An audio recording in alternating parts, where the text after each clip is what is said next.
but move over to Syria, where the government has declared an immediate and comprehensive ceasefire in Sweida after nearly a week of deadly fighting. Over 940 people have died in clashes between armed tribes and Druze fighters. Damascus warns that any truce violations will be seen as attacks on national sovereignty. Israel and Syria reportedly agreed to the ceasefire under US mediation. Syrian security forces are now deployed in the region.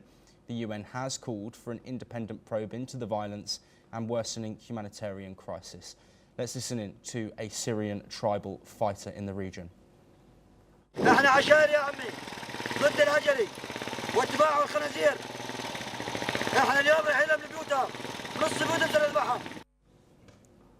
Well, continuing with Yossi Kapawasa, thank you for staying with us. Of course, an announcement of a ceasefire, but uncertainty still remaining over fighting in the region. We heard there, of course, a short clip of a tribal fighter talking about the action. Let's first look at this ceasefire. How significant is it for you that this has been agreed with US supervision?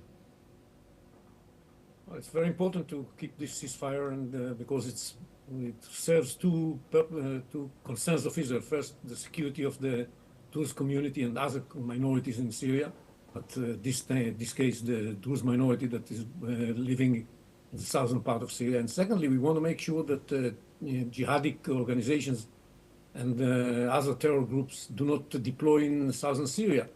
And we hope that this ceasefire will guarantee that this is going to be the case.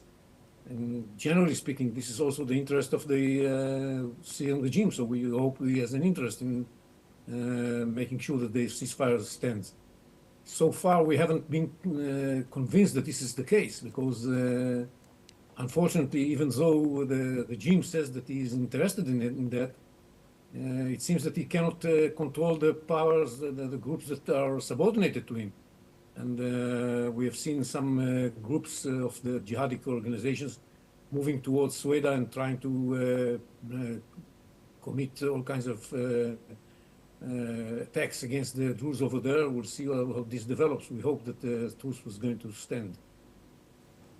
Yes, absolutely. And of course, hope over that truce, but still uncertainty in the region for minorities in the Sweida region, of course, with a Druze majority. How unstable is that region and what could be the ramifications for the wider Middle East, given that there has been so much conflict? We've just spoken, of course, about Gaza as well.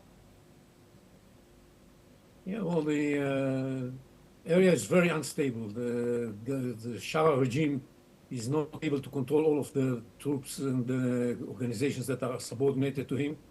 And it lacks enough power to govern all of Syria. So there's a lot of activities of organizations that are somehow affiliated with the regime but are not subordinated to him. And it's causing a lot of instability and dangers.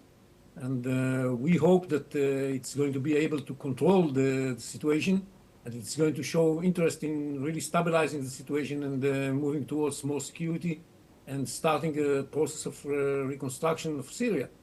If this is going to be the priority of the regime, then there's a chance of stabilizing the southern part of Syria as well, and building on the common denominators that we have with the common interest that we have with the regime, making sure that Iran is not present in Syria, making sure that Iran does not use Syrian soil in order to deliver weapons to Hezbollah. If this is going to be the case, then there's a chance that we shall reach more stable coordination and situation with the Syrian regime.